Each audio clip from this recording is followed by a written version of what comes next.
Hello, everyone, and welcome to our second webinar. Today, Penny Masavian, Director of Studies, Center for Applied Linguistics, Warwick University, will talk about tips, tools, and techniques in using video for teaching and learning. If you have questions or comments, you can type them in the chat box. Our moderators, Lena and Albina, will support you during the webinar. Also, if you have questions, you can also post messages with comments and questions on Penny's Padlet wall. And I think that's it for me. Over to you, Penny. Yes, hello. Welcome to everybody again. Thank you, Ardak, for introducing me. I'm very pleased to be back on the second webinar. And thanks to all my colleagues at the British Council and across Kazakhstan for their amazing support in pulling this together. So we've got quite a lot to get through today. And so I'll make a start by sharing my screen. Here we go. It's quite a long presentation. I hope very much that all my links work. So let's get the slideshow going. So I hope everybody can see my slides. If you've got any problems, then do put them in the, do tell someone. We've got Lena moderating, a few other people moderating again. So here we go. And as you go along, as we go through the presentation today, do ask questions. I think that the questions and answers are very important. We need to know what you're thinking, what you're worried about, what you're not sure about. And I think probably the question and answer box will be moderated for a little while after the presentation. There'll be a chance to highlight some of your questions as well at the end. So welcome again. In the last webinar, we basically talked about the pedagogy and principles of using video with our learners. Today, we're going to look a little bit more at the practical side of video production. We divide video production into what we call the 4 Ps. The first one we'll be thinking about is the platform. What can we actually use to produce videos? We'll look at a few tools and then adapting materials. There's a very short lesson that I hope works, and I'll tell you about a few tools that you can use and investigate to produce your videos. I'm getting a message on my screen that my network isn't very good. I hope you can still hear me. The second P is place. We'll talk about how do you set your video up? How do you actually, where do you go? Do you have to do anything special? How do you frame yourself in the video view?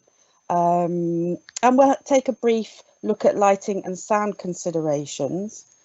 We'll revisit some of the more practical aspects of task planning and setting considerations in relation to your learners, whether they're primary, secondary or higher. And then we'll look at the 4th P, which is presenting, and some tips for using your teaching skills in a video presentation and keeping your learners engaged before and after the video as well.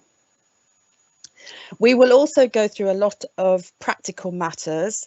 We'll look at project timescales, where you can find your key documentation, where you upload your video projects, and then of course the question and answer session. So let's start off with our first P, which is platform and video tools. Now, lots of people think you need an expensive camera to get started on making videos, which is absolutely not true. The key to a successful video is the storytelling, it's the content. Expensive equipment's great, but content is more important, and that will determine if your video is successful or not.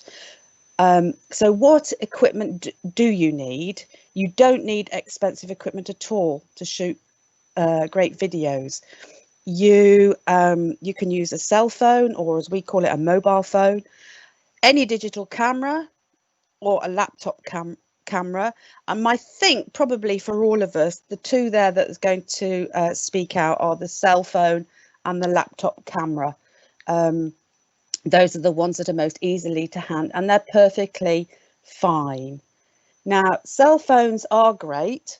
Now, they're great because they've got so many features on them. The quality is excellent. They're small, they're easy to use. Don't forget the variety of features you have on your phone. One key tip there, and I put always shoot your video horizontally. I'm guilty. Sometimes when I video, I'll just hold my camera up and video something. But it's like, think about your TV. You wouldn't stand it on its side to watch anything. And if you're filming anything on your phone, then you should always shoot horizontally. And of course, the great thing about phones is that it's easy to transfer clips to your computer. If you are planning to use your laptop or your PC, then there are now some great tools built in. For example, we all know that PowerPoint has come a long way, and we'll talk about that in a moment. And there's lots of free software to help you grab your screen. You can do a lot with your computer and laptop now. Now then, we have to decide exactly how we're going to go. Are we going to just do a video of ourselves talking, which are called self-recorded videos? And in those types of videos, the instructor's in the center of the video. You don't need a studio. You can put your camera, put your phone on a tripod, or your camera on a tripod, or you can just talk to your laptop. This is the kind of thing we're talking about. We sometimes call them talking head videos. I hope I've switched on the system sound. Hold on. Let's see if it works. It's very fast. Hello. There we go. My name is Jean Gross, and I'm the former government communication champion for children in England. I'm going to talk about what we know from research about developing children's vocabulary and what that means for teaching and for... Is the sound okay there, everybody? Can somebody just confirm? Oh, okay. Vocabulary does seem to be the key predictor of academic attainment. For example, there's a 5-year gap in reading comprehension. Oh, sorry, I beg your pardon.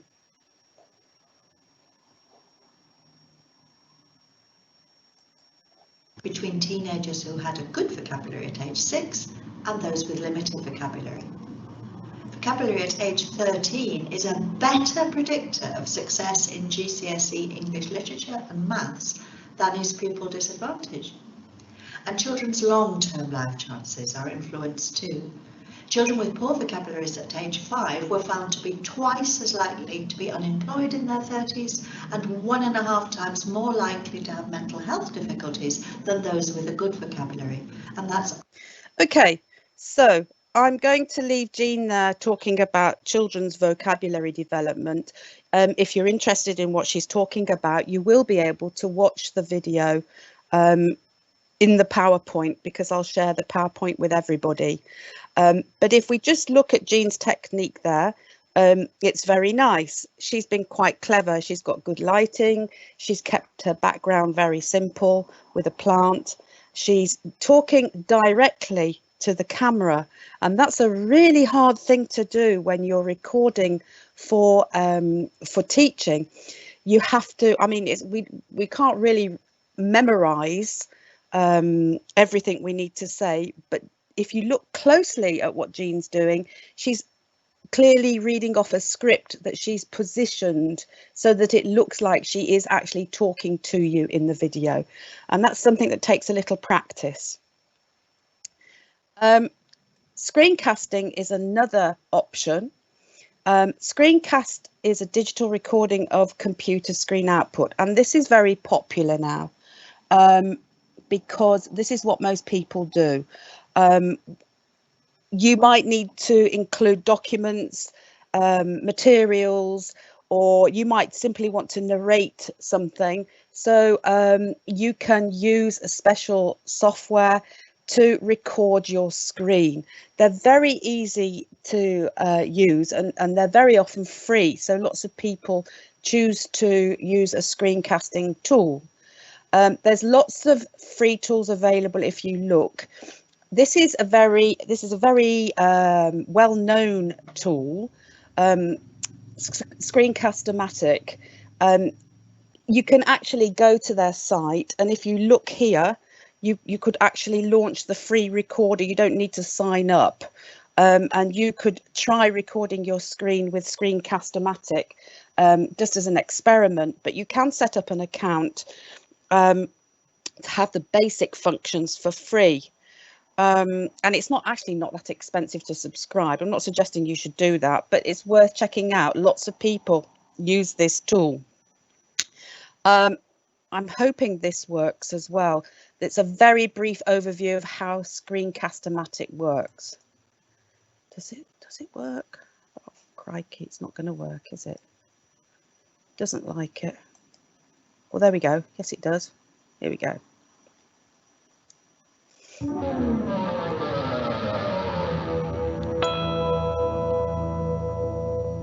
Hi, so in this 3-minute Teaching with Tech tutorial, we're going to take a look at Screencast-O-Matic.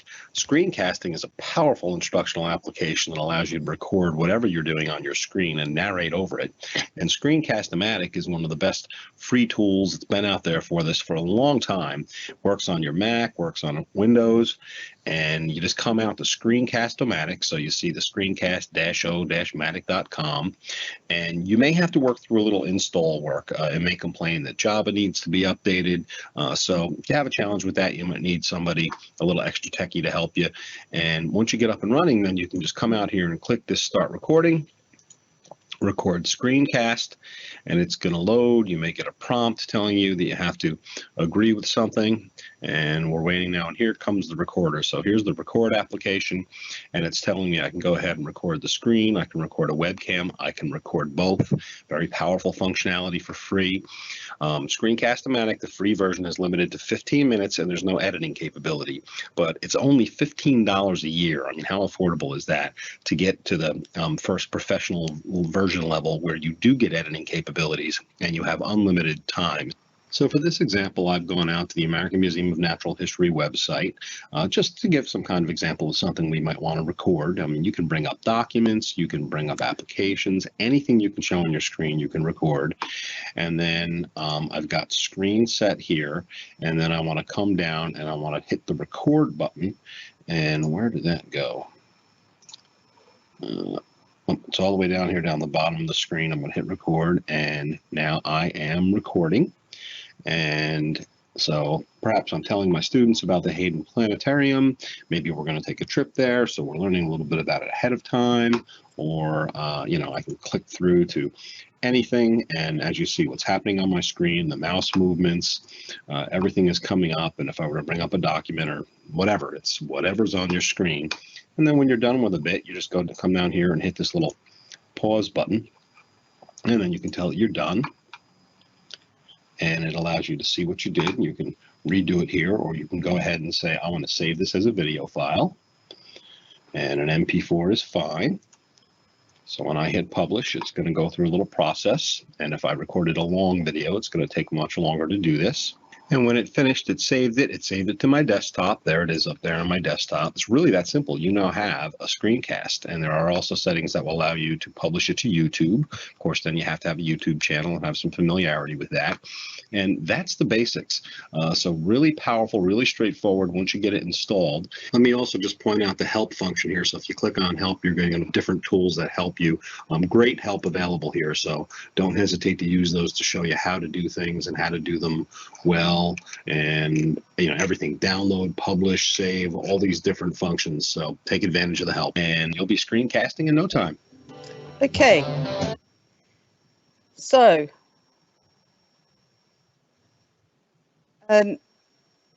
Screencasting is a very useful way to produce your video. Whoops, we don't want to watch that. There's lots of other tools as well. Here's, I'm not going to read the slide out in full. You can just scan through that. Tools such as EasyVid does the same thing as Screencast-O-Matic. There's also Camtasia. This is a more powerful tool. As you get more confident in your video production, you might opt to look at Camtasia.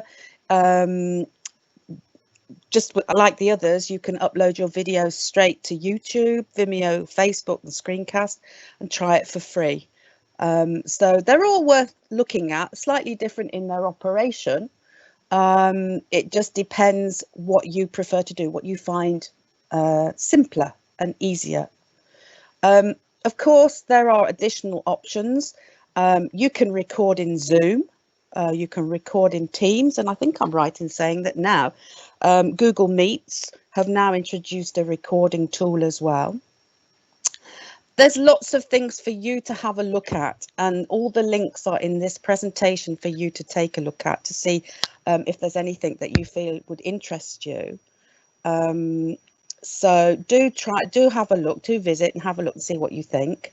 But of course, you know, now PowerPoint and Keynote have moved along a lot in the past couple of years, and it's now possible to make videos and screencast, if you like, using PowerPoint and Keynote. And often the simpler the tool, the better it is. So you do need to take some time to have a look and decide the best way of recording and the platform you want to use. So do your research. I would advise you to keep it very simple.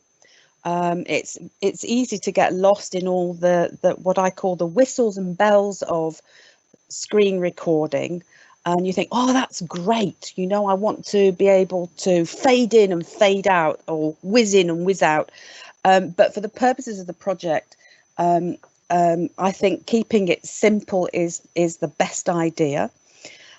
We are also asking for support materials, lesson plans, student guides, etc. So you might want to try other tools. Again, the links are in the PowerPoint presentation. Edmodo, some of you may have heard of Edmodo. Edmodo is an online free platform for education that works in exactly the same way as Facebook. You can set up classes and you can share materials, and you can record videos in there, and you could put your lesson plans and guides up there. Miro is also an excellent tool. It's an online whiteboard in a big space that you can use for support materials. Do have a look at those two tools and see if you'd like to try them out. So I'm going to give you a little demo. It doesn't have to be complicated. So I thought I'd do a little demonstration for you.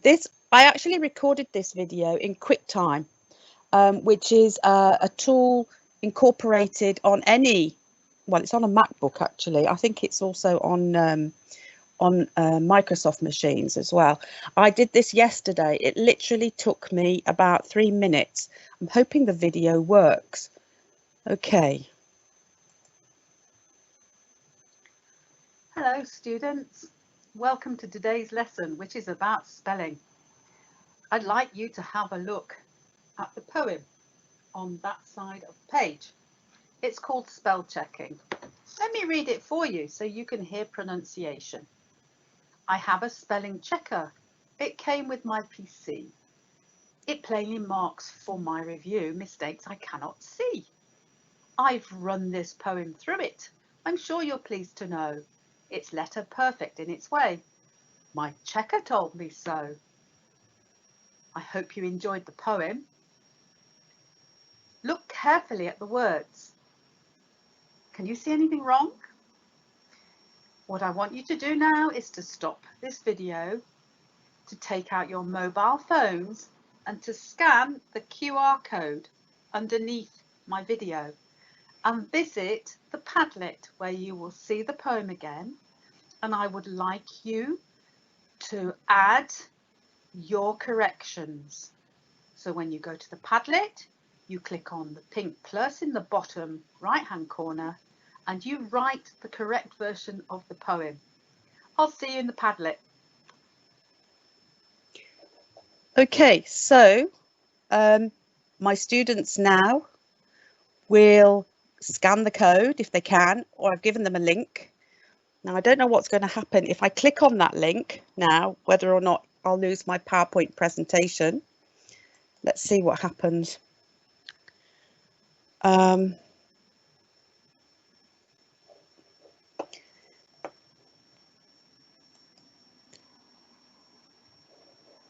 Let me just see, I might have to unshare my screen.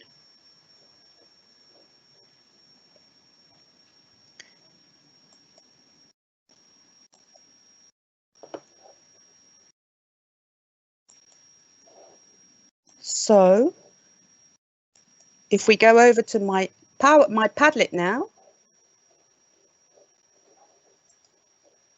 okay, you can see here, I hope.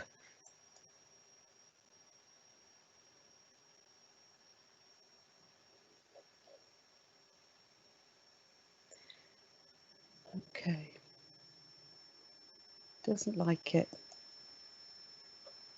Hi everybody, nice to see you in the poem Padlet. Okay, so take a look to the right of this post and you'll see the poem that needs correcting. But before you do that, you need to either record a short video or an audio clip reading the poem out loud. After you've done that, I would like you please to write the poem out again with the correct spellings. The comments are on, and so you can comment on each other's work.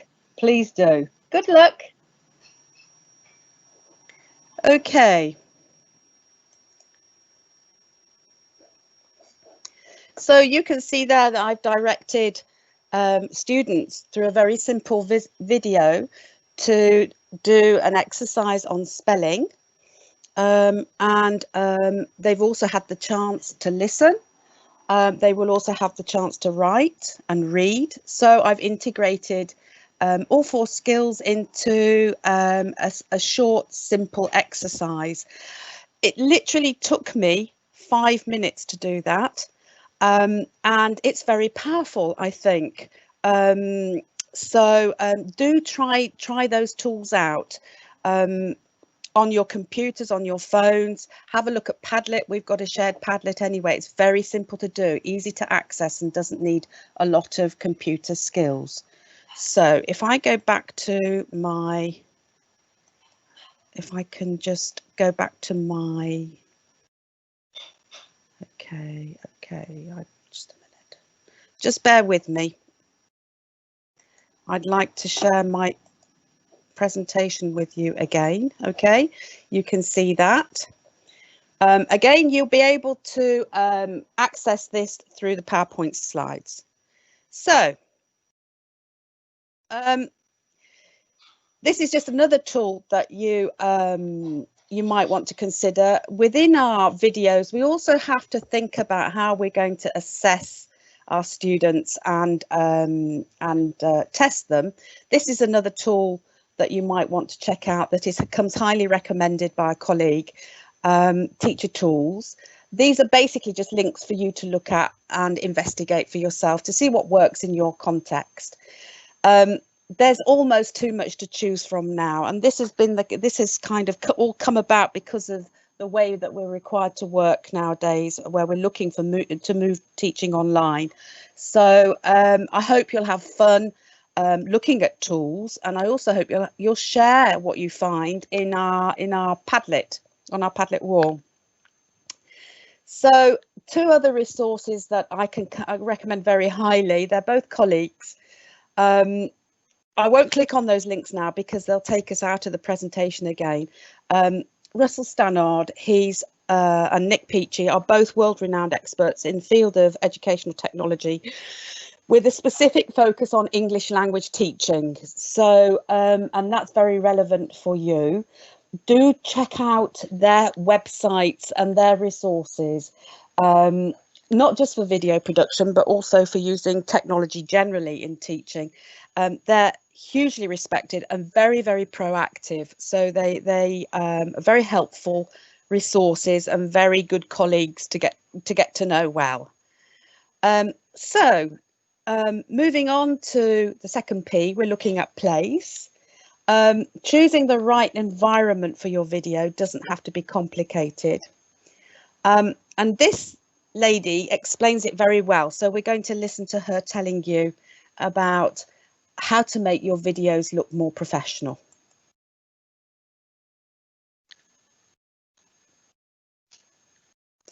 I hope.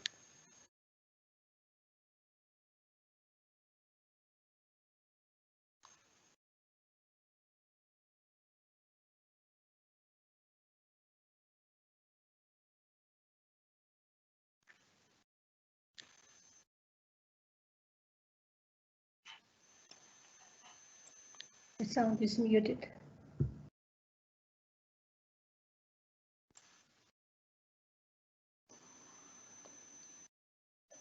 Was I muted?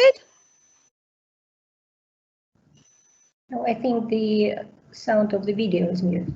Sorry, okay. Let me try again. I thought I'd put...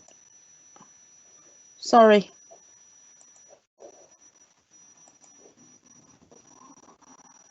Okay, let's try again. Super important when it comes to the quality of your video. Of course, it's best to use natural light from the window, but if you don't have it, and it's totally fine, just use a couple of 2 lamps to give you the type of light you want.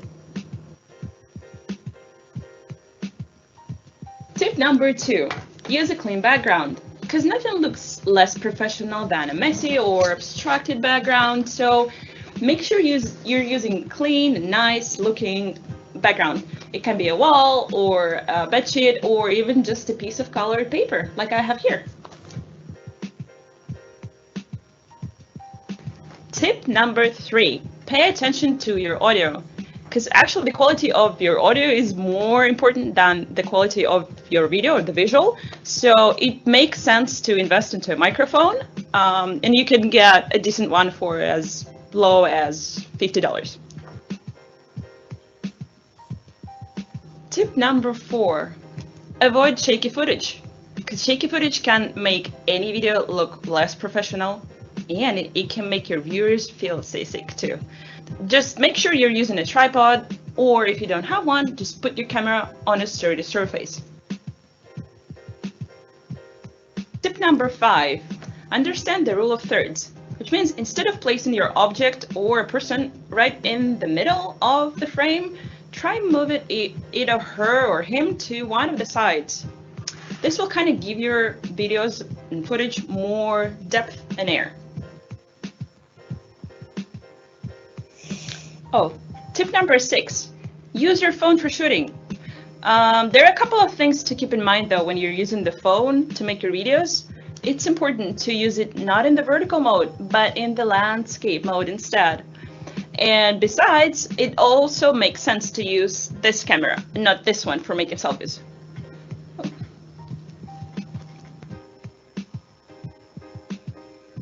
Tip number 7, work on your camera presence.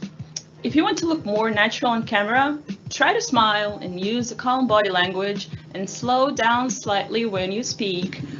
And also, my favorite tip is to imagine people behind the camera, because you're not actually talking to a device, you're talking to your audience. Tip number 8, shoot from a variety of angles and change the composition. This means that you can either zoom in and out, or else you can just move to one place or the other. This will make your videos look more interesting and versatile.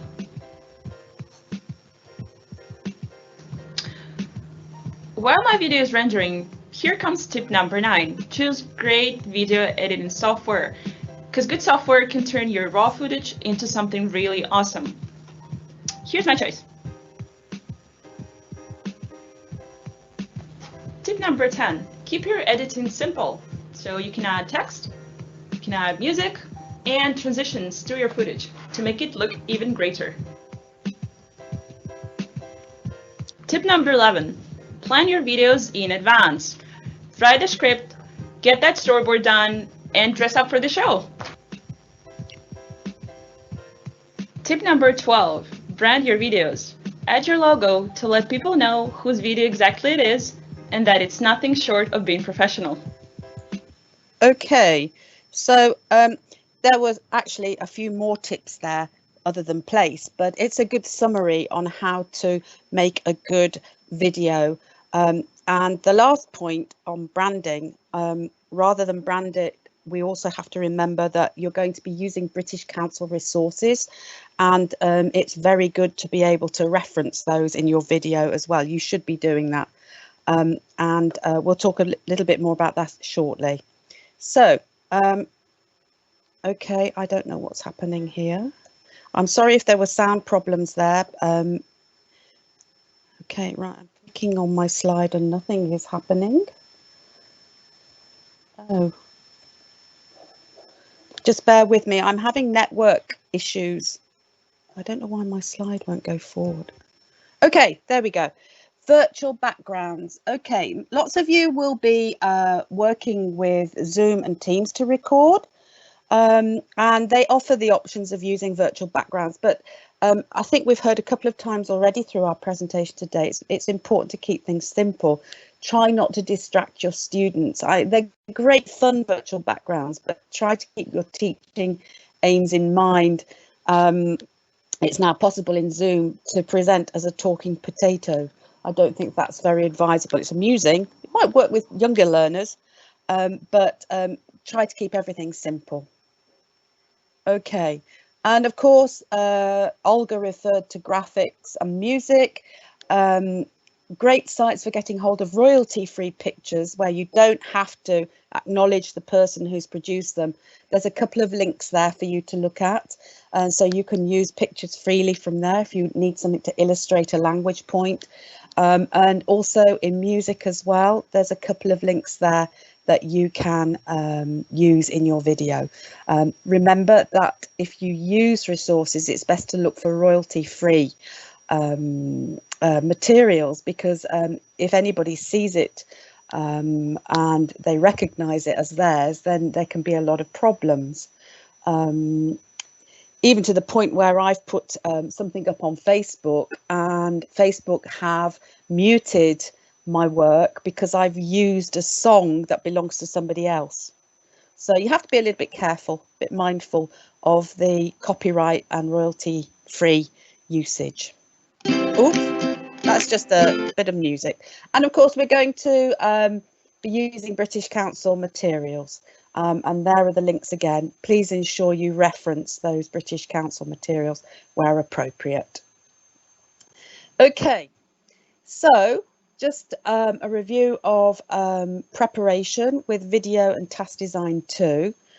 Of course, you have to think about learners' ages, levels and learning needs and the aims of your lesson. And what you want them to be able to learn and achieve after they've watched and engaged with the clip that you've prepared. And there's a few things to think about if they are primary, secondary and tertiary learners. For younger learners in particular, because they're watching a video, you have to be very careful that you project the idea of a safe and secure learning environment. And it's important for younger learners to feel that they belong, a chance to experiment and use their imagination. So keep that in mind. In particular, for younger learners, we know that attention spans are shorter. So think about, particularly if you're going to produce a video for primary children, the watchability. Is it interesting for the age? Is it complete? Does it tell a complete story? 10 minutes is the longest any video should be for younger learners. You might want to chop your video up into maybe 3-minute segments and ask the learners to stop and go and do something. Particularly with younger learners as well, be careful of the density of language and the clarity of delivery when you're speaking to your younger learners. All of those things apply to teens. Again, relevance to the learner is important. Keep songs and music in mind because it's particularly powerful. This age group should be appropriate. If you're going to use songs or music, just check words in terms of anything that might potentially be offensive. The length, again, no more than 10 minutes. I'd recommend chunking your video to maintain your student interest. Like we just did, I sent my students off to a Padlet or asked them to go and watch a YouTube clip and take care with the density of language and clarity of delivery. And your higher learners, in fact, all of your learners really, everything that I've just talked about applies. Keep track of your video length in particular. Complex tasks should be divided into smaller, purposeful tasks. You need to avoid overloading students cognitively. So what you can do, what you should be doing, it's pre-production lesson planning that we're looking for to segment videos into shorter chunks. And there's some extra advice there about how to segment. You can ask your learner to pause and complete a task or go away and watch something. So short clips with tasks between them can be very helpful. There are some softwares that allow the learner to pause a video and answer questions on screen. And research has shown that that chopping up your video or dividing it into smaller purposeful segments is actually engages your learner, not disengages them. In terms of your script, what you write, what you're talking about, you should promote authentic scenarios. So using real life authentic materials where possible, that allows students to experience through real life processes. And we know that if learners do actually get involved in what they're watching, they'll retain information from this longer because they can connect to that kind of thing more strongly. What do we mean by an authentic scenario? Well, we can watch a short clip that I found online where this is teaching phrasal verbs. Let's just watch it and see what we mean by an authentic scenario. Think about what makes this effective.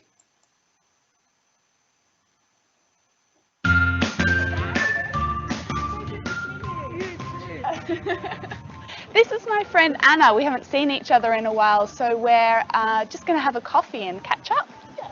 You want to come? Did you hear me say the phrasal verb catch up? It means to talk to someone you haven't seen for a while and find out what they've been doing. This place is nice. It is. It's one of my favorites. Have you been here before? A few times, yeah. Oh. Thank you. So what can you recommend?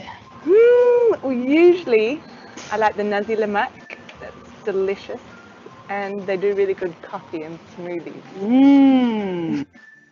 What do you recommend? I asked Anna what she recommends because she has been to this restaurant before, so she knows what's good to eat. Okay, I'm going to have the nasi lemak set with a coffee. What do you want? Do you mind if I share that with you? And Sure. I'll get an iced latte as well. Yeah, that's good. And what do you want?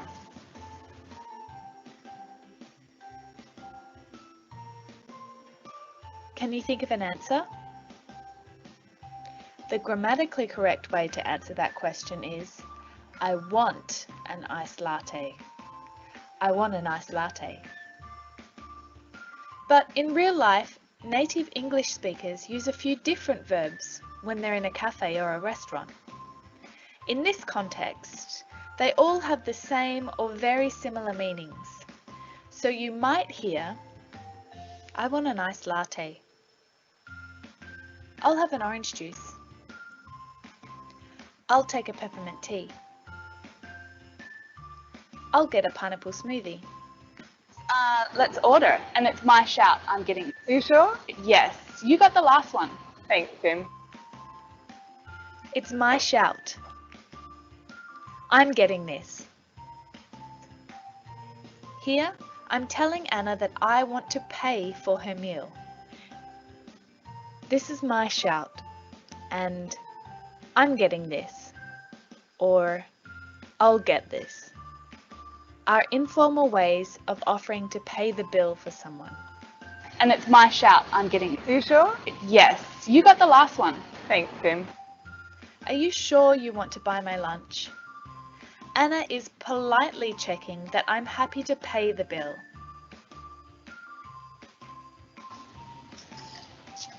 I got the juice because that's part of my set. Thank you. Oh, here comes iced lattes. They look good too, thanks. Okay. Look at all this. So Anna, how's your week been? It's been pretty. Okay, I'm going to stop there because I'm conscious of time and we've still got some more to get through. But we can see what makes this so effective. I'm sure that you can see what makes it so effective. It's got all the components that we've been talking about. It's authentic, music. It's real. It's a situation that everybody can think about. It's something we can all connect with, going out for coffee with friends. The video pauses with key, with the target language. It puts in cultural context as well. There are captions along the bottom. So it's a very effective clip. You can watch it again when you revisit the presentation slides. Gives you something to think about in terms of what you would like to do with your own video projects. So here we go, trying to go forward and it doesn't like it again. Let's see what happens. I have to keep tapping my slide forward button. Okay, maybe because, let's just see if I can get it to the end. Nope. Right, I may have to stop. So sorry. This is what can happen when you're presenting live. Okay, just bear with me.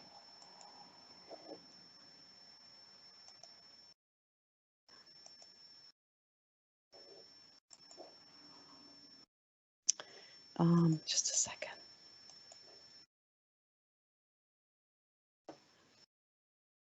Okay, try again.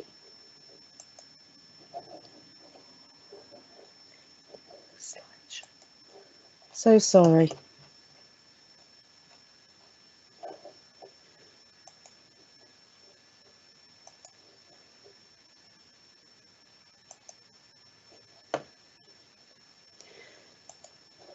This is our little break time, I think.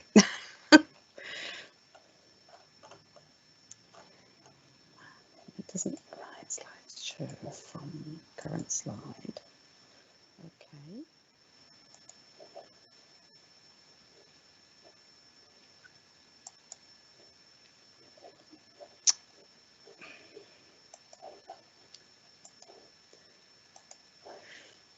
Okay.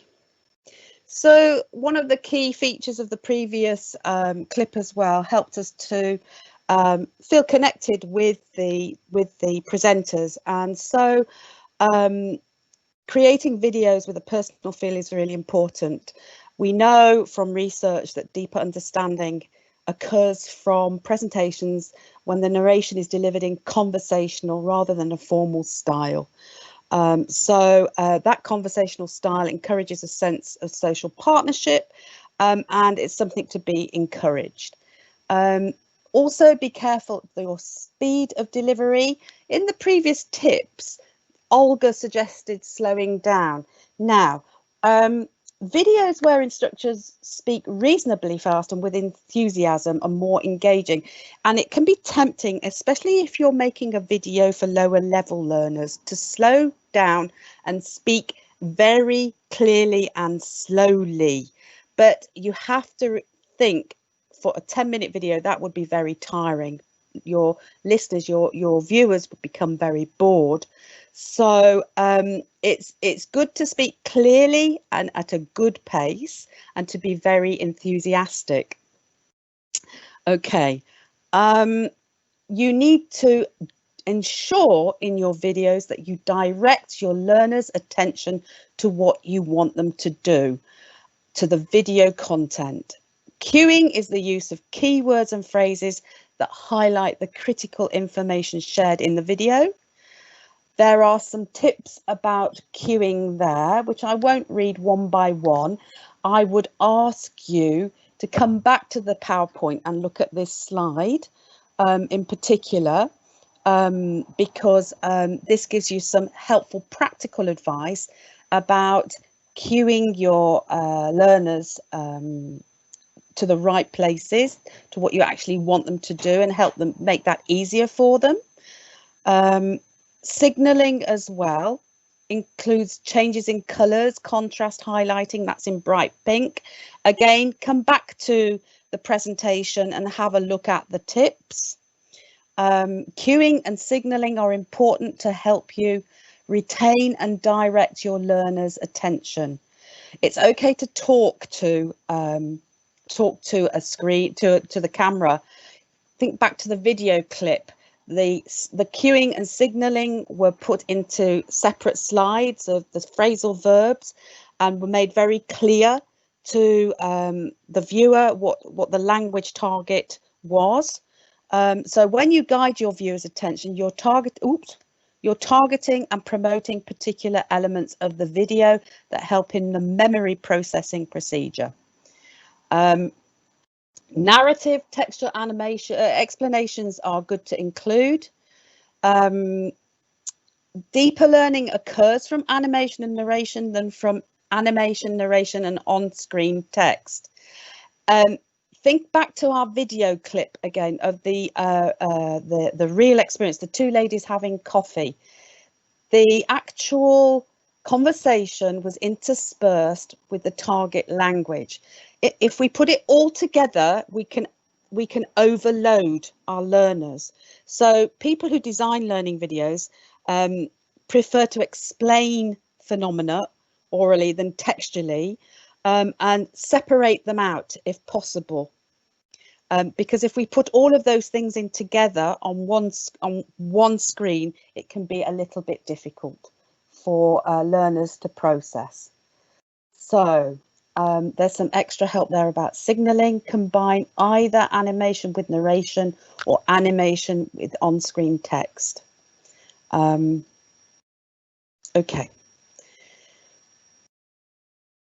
Okay, so suppose you've created an animation for your lesson. Deeper learning will occur when corresponding portions of the narration and animation are presented at the same time in your video, but don't mix them all up. Label your videos. Okay, when your video consists of several meaningful sections, start each part with a heading, so that your learners know exactly which section of your lesson they're in. Headings can solve another problem that arises whilst learning with animations. Learners lack the appropriate vocabulary to describe the learning content they see. So labeling is helpful. Okay, moving on. Presenting, motivating and building a collaborative classroom. These are tips to help you in your classroom. So interactivity in videos is the best way to ensure engagement. Users like to interact. So the range of tools, when we talk about interacting, we're talking about actually doing things whilst they're watching. And we've covered that a little bit before, because we've talked about chunking your videos and stopping and allowing your learners to go off and do something different. The demonstration lessons showed you that. I stopped, I did a short exercise and then asked my learners to go off to Padlet. That's the type of interactivity that we're looking for. So there's a lot of tools available. I'm not sure that we'll have time to look at this little video now, but you can come back to the presentation and you can check these two tools out. They're free to use. Nearpod is a tool that allows you to upload your videos and put in interactive exercises. Flipgrid is another tool to check out. Again, you can come back and visit this presentation. It all works in the same way as our Padlets do. So they're free educational tools that you can ask students to do quizzes. You can ask them to do their own presentations. They can play games with the language, and these are both worth investigating. And finally, let's not forget you're the star of the video. If you're new to recording videos, we recommend that to try standing up to record. The problem if we sit down is that we tend to we can move a lot more, we're more comfortable, and we can forget that we're recording. Standing up keeps you conscious that you're actually presenting. You'd stand up in a classroom, so why not stand up to record your video? Hands, be careful of your hands. I'm probably one of the worst offenders. I use my hands a lot, but just be mindful of what you're doing with your hands. Be careful of ums and ahs. Again, I'm guilty and I hold my hands up because I and ah a lot. But if you're filming something for teaching, then do remember the power of the pause. It's probably better to pause than to do a few ums or ahs in your video, which is why a script is important. Emphasis, do remember that in the speed of your delivery, if you're going to pace yourself a little slower, rather than just slowing down and talking normally, it's better to find the words that you want to emphasize and use emphasis as your friend. You probably need to act over and above how you act every day. It's incredibly difficult. We're so used to standing in a classroom, moving around, talking to our learners. We can see them, we can monitor body language. In a video, we can't. So you probably have to act over, above how you act every day. I think the lady Olga in our tips for video also said, imagine there's somebody behind the camera. And think how you would interact with them, and look down the barrel at the camera as well. This is very important, to be able to look at the camera. It's tricky if you're having to read things, but it's also very important to look at the camera too. And rather than pronunciation, enunciation is important in terms of being very clear in how you're speaking. If your videos are being used online, you have to think of the quality of the learners' internet connections, which can drop in and out. And so enunciating clearly is really important too. So we're now going on to very practical matters. Here you have the schedule that has been set for the next steps, which are very clear there. Again, these are on the presentation PowerPoint, and you will be able to come back and check that you're meeting those deadlines. don't forget that we are sharing our thoughts, asking questions on our Padlet wall. If you haven't visited it yet, please do. There's the QR code there and the link to take you. You don't need any special login details. It's becoming very busy, so you have to remember that you need to scroll up and down to see what everybody's talking about.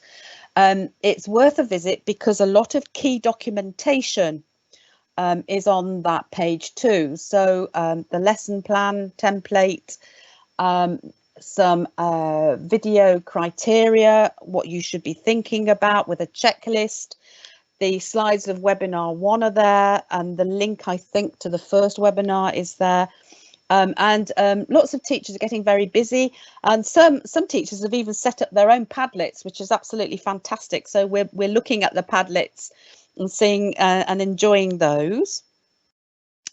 So the next steps now are you must record your video lesson on any online platform that you're comfortable with, for example, Zoom, Teams, etc. You can upload the recorded video lesson to a YouTube channel, fill out the lesson planning form in Word, and complete the online form. The link's there. Okay, and you can come back again and you can find all these instructions on the PowerPoint presentation.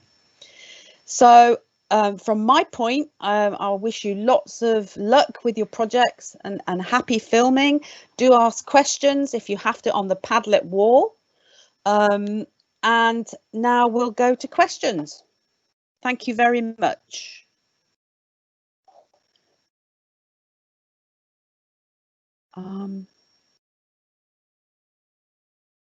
So are there any questions? Penny, there was a question about criteria. The criteria is on the Padlet wall. Let me see if I can bring it up. Just a moment. Can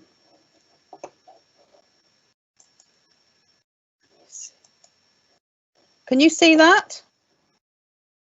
Yes? Can everybody see the Padlet wall? Yes, we can see that. Good. Okay, so all of the video lesson planning template is here. And also the criteria. Everything is in there. Okay, with links, the 4 categories. And here you've got a checklist.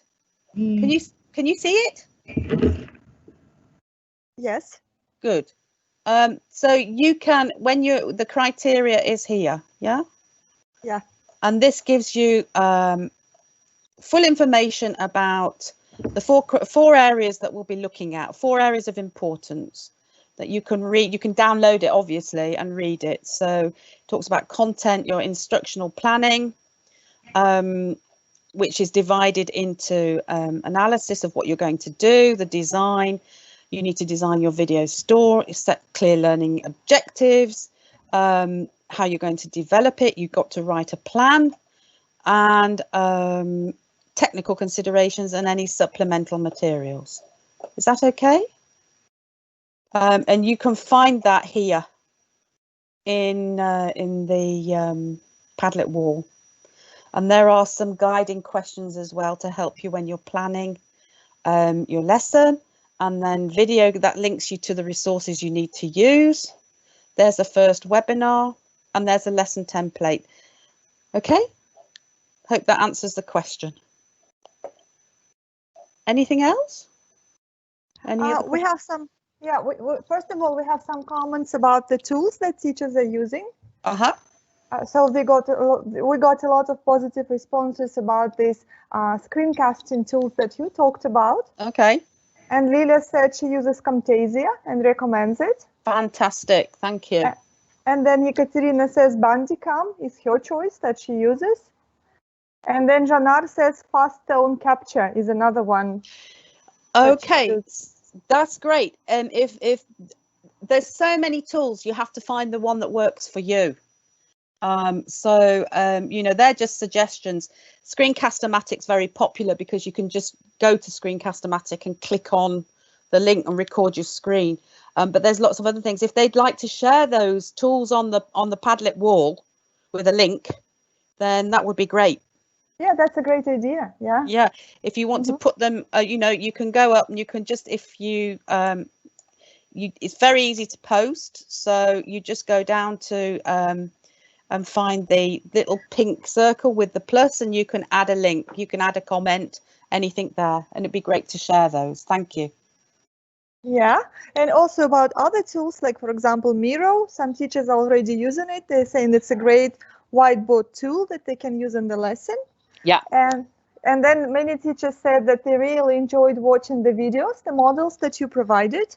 Okay. They especially like the part where you were given instructions. They said that they were very helpful because they were very clear, short, and also helped organize the lesson. Okay, yeah? good. Yeah. Good. Then and then we have this question. So how long should a lesson last? So they understand about the video clip that it should last 10 minutes. And it should contain a BC video clip, but they are saying when we are developing a lesson plan, how long should we plan for? Well, the video will sit in the lesson as long as we can see links to its context. It would be good if they designed something they could actually use. So I don't think I could put a limit on that, really. It would be a normal lesson time. So one of the key judging criteria is, you know, seeing the context of the video. And in the previous webinar, we talked about, you know, thinking about how you want to do it, whether you want to think about what your learners need to do and how the video fits in, or you choose a video and make it fit in, if you see what I mean. If it means that that's a whole lesson, then that's good to see. It's good to see, I guess. But the video clip, we're just judging the video clip, aren't we? So we have to see the context around it. Right. Yeah. Yeah. And if it was a sort of like a 10-minute, it could be an introduction to a lesson, and you can say what else would come after that. Or you could have an introduction to a lesson and it's the first learning point. Yeah. And we would want to see where the teacher takes it afterwards. Yeah. Or it could be, you know, the main learning focus of the lesson, and we would want to see what the teacher did beforehand to lead into that. Yeah, and what would happen afterwards. So I'm not so fussed about the length of the lesson. It's the clip length, isn't it, that we're concerned with. It shouldn't be more than 10 minutes. Yeah, right. Okay. Yeah, thank you. Okay. And then Ludmila is asking, can we use mother tongue for grade 1? Yes. Well, yeah, I mean, we talked about this. It's a good question because there's always such a big area of discussion, isn't it? You know, should we be using mother tongue if it's relevant and justifiable? Yes, I think so. Yeah. Okay, we also had this question, more like maybe a technical question or question for BC. No, not this technical. Maybe it's a question for BC, about BC marketing. So some teachers asked if they could use YouTube videos from the British Council. Yeah, so I answered, as long as they are coming from the official resources, official British Council resources, they can, right? Yeah. Yeah, the link to the resources to use is on the Padlet wall. Yeah. So you can click straight through to what you need to use. Yeah. Okay. Okay.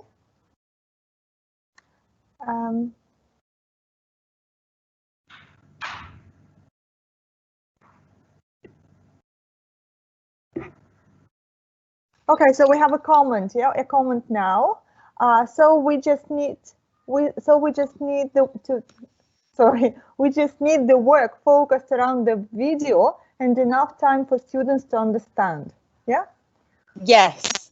Yeah. Well done. Yeah. That'd be fine. Yes. I mean, we won't be judging. We're not looking at the lesson per se. We're looking at how that video works in the context of the whole lesson. Yes. Yeah. Yeah. Yeah. Yeah. So I think we have some discussion now, some discussion on the question. So one teacher said we should avoid the mother tongue in reference to the previous question. Oh, there's lots of, said it's a big area of discussion. Yeah, exactly. We can avoid it. We don't need it. We can do without it. Yeah, so it's always being debated. Yeah. That's great. I wish I could see them. Yeah. We all have that discussion. English teachers always have that discussion, don't we? Yeah, just exactly. Just maybe try to make sure that your instructions are short and comprehensible for their level, maybe. Yeah, for the first and second grade students. If you're happy with that, yes, that's fine. It's an age-old debate, isn't it? It's sort of, some people think it's okay and some people think it's not. But yeah, instruction giving if necessary. In terms of competition, I recommend not using language one. There you go. That's from the British Council. Yes. So the British Council is saying no, don't. There you are. Thank you, Ardak. Yeah. Thank you, Ardak. Yeah.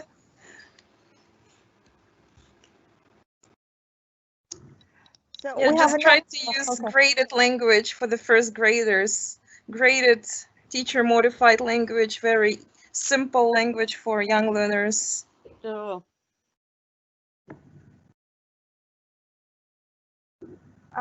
Also, we have a question that we also discussed previous time.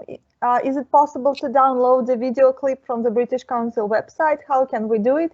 So you can download some videos, but maybe you cannot download other videos, but then you can use screencasting, right? But remember to reference. As long as the British Council are happy with that. Yeah. Ardak, I don't know if you want to comment on that, but I know that from Warwick University's point of view, we've asked for copyright permission where possible, but we've also screencasted and then just put a link to where you can find that on the British Council site. So we know that it's British Council and it's used for the purpose of teaching, and you can find the original there by doing a screencast. Yeah. For the educational purpose, you can use the video clip just for showing the route, where to use. For example, well, the main idea is to show which online resources we have on the websites, how we can use them, and make your students to explore more. You know, this is the reason. This is the aim. Yes. Yes. So the idea is to drive the student to the British Council resources to explore what's available there. So you can just, yeah. Oh, go, Albina. Okay, here's Janat is asking what textbook is suggested to be used for shooting lessons. Textbook. Yeah, textbook. I don't think that we have to use you have to use the textbook here, because this is the British Council competition, and we would like you to use online resources from British Council websites. That's why, well, your steps will be like that. You just choose a topic, then you go to the British Council websites and try to find an activity which suits your topic, and then play around this activity, show the students how to use it, what tasks do they have. If you want, I can share links to the pilot videos we did in spring with other teachers, so that you have an idea what I expect from you. Yeah, just following up what Ardak's saying there, in terms of textbook, we're not really looking for textbook. But it's useful to refer to the subject program, the English subject program from the Ministry for Education, isn't it? Yeah. The levels, the curriculum. Yeah, because one of the that's in the criteria is that to ensure, if I can just get the criteria up again, in the instructional planning, we will be looking for teachers are firstly advised to take a learner needs assessment. We'll be looking so in relation to the Kazakh English subject program and Kazakh school system. So the idea is that it's relevant to their learners, whoever their learners are. It maps to the subject program. Yeah. Right. Okay. So and the links to the resources here, you know, depending on what they're choosing to make a video about, they should really check it across that English subject program, and then look for something relevant within the resources. Yeah. Yeah, I think it's a great explanation. Here's Lena is asking, different Lena, should we, yeah, should we send the full lesson plan beside, sorry, I lost that question. Should we send the full lesson plan besides the video clip? Thank you for the webinar today. It has detailed, powerful information. Okay, thank you. Yeah, I think we. Yeah, okay. Yeah, where will we have the lesson plan? We will need a lesson plan for the 10-minute video. Yeah. Where will that be sent, Ardak? How do you want that sent? Sorry? The actual plan, the lesson plan, which is very simple. We didn't want anybody to get particularly wound up. The English video lesson plan, okay, which you can download and use. We want links to previous learning, so really that's where it is the context that the video is set in, and what students will do before the video. And these are this is about your video, and you've got your objectives. What will they be able to do at the end? Yeah. What you can do, I mean, they could just put the lesson plan, as long as it's clearly named, could put it on. I can set up a lesson plan Padlet, and it could be posted there if I share the link. If you think that will work, otherwise it's got to be emailed somewhere, hasn't it? They will submit the Google form and they attach the lesson plan to it. Perfect. Thank you. It's quite easy. Perfect. So they submit both things together. A little bit of personal information, where they are from, what region they are from, what city they are from, what grade they prepared their video for, and then they attach the lesson plan and provide the link to the video. Perfect. All in one link. Okay. Good. Okay. Any more questions? Here is another question. Besides the tools for making video, we must use some tools for assessment. For example, Kahoot, Quizlet. Should we just share the link in the video with students, or that's the question? It's your decision. One of the dangers when we start looking at technology is we get really caught up with what we can do. The temptation is you think, oh, that's a great tool, I want to use that. And you, if it serves a learning purpose, then use it. If it's relevant for your particular lesson, your video clip, to go to do a Kahoot, include the link and we'll take a look. But it's not compulsory. I mean, what you choose to use in terms of assessment is entirely up to you. Just be mindful that, you know, the technology doesn't drive the teaching. It's the other way around, if you see what I mean. It's the teaching has to take priority. Yeah, if that makes sense. But if it's relevant, yes, we'd love to see a Kahoot or a Quizlet. Yeah. Whatever works for you. I suggest not using too many things in one video, because yes, the aim of the video is to achieve your aim, learning objectives. So that's why it's not good to include everything you have. Exactly. That was the point I was making. You know, we can get very kind of carried away and think, oh, I'll have a Kahoot, I'll do a Quizlet. I'll do a Padlet, I'll set it up on Edmodo. You need to look at what the best tool is for your purpose, and it's the teaching, the video that's important. It's the teaching and learning that's important, not so much as the technology. Yeah. Okay. There is a question about student participation. So can our students participate in our lesson? Well, I guess she means in the video, in the video clip. No, I don't think so, because it's, this is a video not about your class. It's a video for other students, because the purpose of this video is to first purpose, for example, you can use it in your classroom, you can share it with your peers at school, you can share it across Kazakhstan to be used by any teachers, any students. So that's why the purpose is like that. So I don't think that you have to include students. Yeah, that's a very good point, Ardat. But yeah, I wouldn't recommend actually videoing your students in any way. It's not about how you're teaching your students in the classroom. It's about a resource that could be used by anybody to teach. And there's all sorts of problems as well, isn't there, about children in video? So I know. Okay. Yeah. Thank you for clarifying that. Yeah, I think it is important.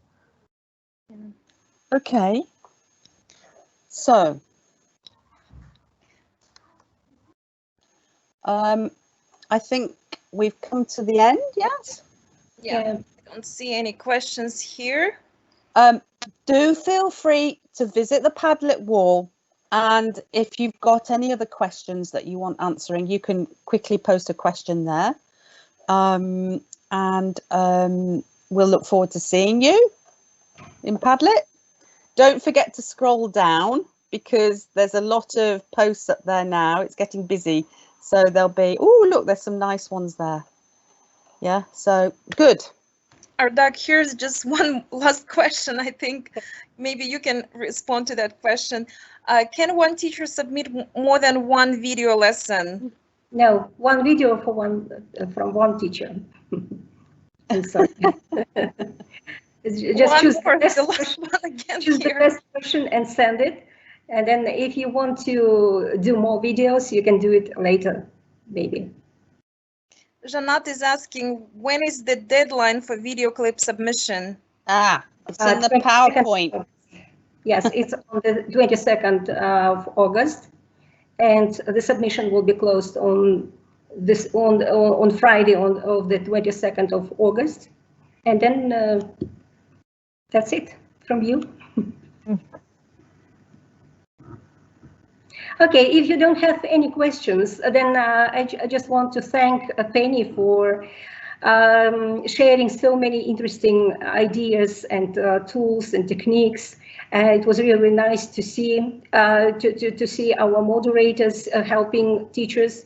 And thanks to those who joined the webinar. Those who couldn't, we will send the video recording either through, but via email and in a WhatsApp group. And if you have questions, then just post them on Penny's Padlet. Yeah, just Penny's Padlet. There you go. Yeah. Okay, thank you, Ardak. I wish you good luck and see you later. Yeah, lots of luck, everybody.